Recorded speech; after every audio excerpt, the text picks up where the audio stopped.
नमस्कार दोस्तों, मैं रीना आपके अपने channel Reena kitchen recipe and blogs में स्वागत करती हूँ। तो आज हम सुनेंगे वैभव लक्ष्मी व्रत कथा। किसी शहर में अनेक लोग रहते थे। सभी अपने अपने कामों में लगे रहते थे। किसी को किसी की परवाह नहीं थी। भजन कीर्तन भक्ति भाव दया माया परोपकार जैसे संस्कार कम हो गए थे। शहर में काफ़ी सारी बुराइयां थी। तो ऐसे में शीला और उनके पति की गृहस्थी मानी जाती थी। शीला धार्मिक प्रकृति की थी, संतोषी स्वभाव की थी। उनका पति भी विवेकी और सुशील था। शीला और उसका पति कभी किसी की बुराई नहीं करते थे। प्रभु भजन में अपना समय व्यतीत करते थे। शहर के लोग उनकी गृहस्थी की सराहना करते थे। देखते ही देखते समय बदल गया और शीला का पति बुरे लोगों से दोस्ती कर बैठा। अब वह जल्द से जल्द करोड़पति बनने के ख्वाब देखने लगा, इसीलिए वह गलत रास्ते पर चल पड़ा। फलस्वरूप वह रोडपति बन गया, यानी रास्ते पर भटकते भिखारी जैसी उसकी हालत हो गई थी। शराब जुआ रेस चरस गांजा वगैरह बुरी आदतों में शीला का पति भी फंस गया। दोस्तों के साथ उसे भी शराब की आदत हो गई। इस प्रकार उसने अपना सब कुछ रेस जुए में गंवा दिया। शीला को पति के बर्ताव से बहुत दुख हुआ, किंतु वह भगवान पर भरोसा कर सब कुछ सहने लगी। वह अपना अधिकांश समय प्रभु भक्ति में बिताने लगी। अचानक एक दिन दोपहर को उनके द्वार पर किसी ने दस्तक दी और शीला ने द्वार खोला तो देखा कि एक माँ जी खड़ी थी। उसके चेहरे पर अलौकिक तेज निखर रहा था। उनकी आंखों में से मानो अमृत बह रहा था। उसका भव्य चेहरा करुणा प्यार से छलक रहा था। उसको देखते ही देखते शीला के मन में अपार शांति छा गई।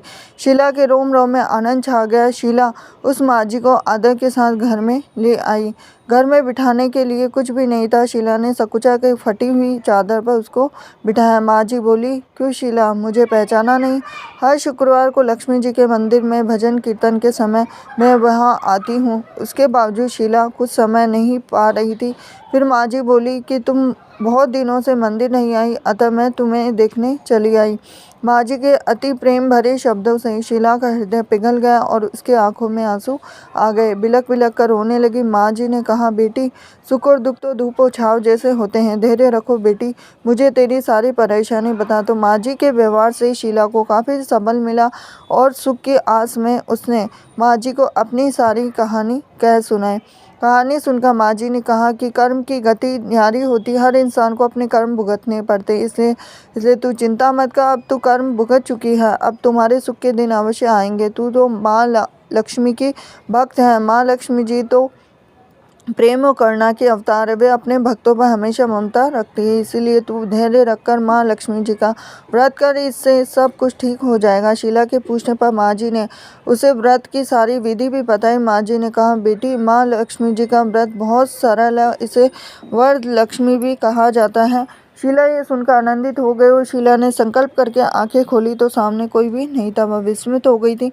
माँ जी कहाँ गई? शीला को तत्काल यह समझते देर न लगी थी। माँ जी और कोई नहीं, साक्षात लक्ष्मी जी ही थी। दूसरे दिन शुक्रवार था। सवेरे स्नान करके स्वच्छ कपड़े पहनकर शीला ने माँ जी द्वारा बताई गई विधि से पूरे मन से व्रत किया। आखिर में प्रसाद वितरण हुआ और यह प्रसाद पहले अपने पति को खिलाया। प्रसाद खाते ही पति के स्वभाव में फर्क पड़ गया।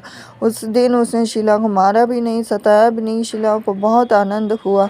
उनके मन में वैभव लक्ष्मी व्रत की श्रद्धा बढ़ गई। शीला ने पूर्ण श्रद्धा भक्ति से 21 शुक्रवार तक वैभव लक्ष्मी व्रत किया और 21वें शुक्रवार को माँ जी के कहे मुताबिक उद्यापन विधि करके 7 स्त्रियों को वैभव लक्ष्मी व्रत की 7 पुस्तकें उपहार में दी। फिर माता जी के धन लक्ष्मी स्वरूप की छवि को वंदन करके भाव से मन ही मन प्रार्थना करने लगे कि हे माँ धनलक्ष्मी, मैंने आपका वैभव लक्ष्मी व्रत करने की मन्नत मांगी थी और वह आज पूर्ण किया है। माँ, मेरी हर विपत्ति दूर करो, हमारा सबका कल्याण करो। जिसे संतान न हो उसे संतान देना, सौभाग्यवती स्त्री का सौभाग्य अखंड रखना और कुंवारी लड़की को मन भवन पति देना। जो आपका यह चमत्कारी वैभव लक्ष्मी व्रत करे उसकी सब विपत्ति दूर रखना, सभी को सुखी करना। हे माँ, आपकी अपार महिमा है। ऐसा बोलकर लक्ष्मी जी के धन लक्ष्मी स्वरूप की छवि को प्रणाम किया। व्रत के प्रभाव से शीला का पति अच्छा आदमी बन गया और कड़ी मेहनत करके व्यवसाय करने लगा। तुरंत शीला के गिरवी रखे गहने छुड़ा लिए और घर में धन की बाढ़ सी आ गई। घर में पहले जिससे सुख शांति छा गई, वैभव लक्ष्मी व्रत का प्रभाव देखकर मोहल्ले की दूसरी स्त्रियां भी विधि पूर्वक करने लगी। तो ये थी लक्ष्मी जी की व्रत कथा। हरे कृष्णा।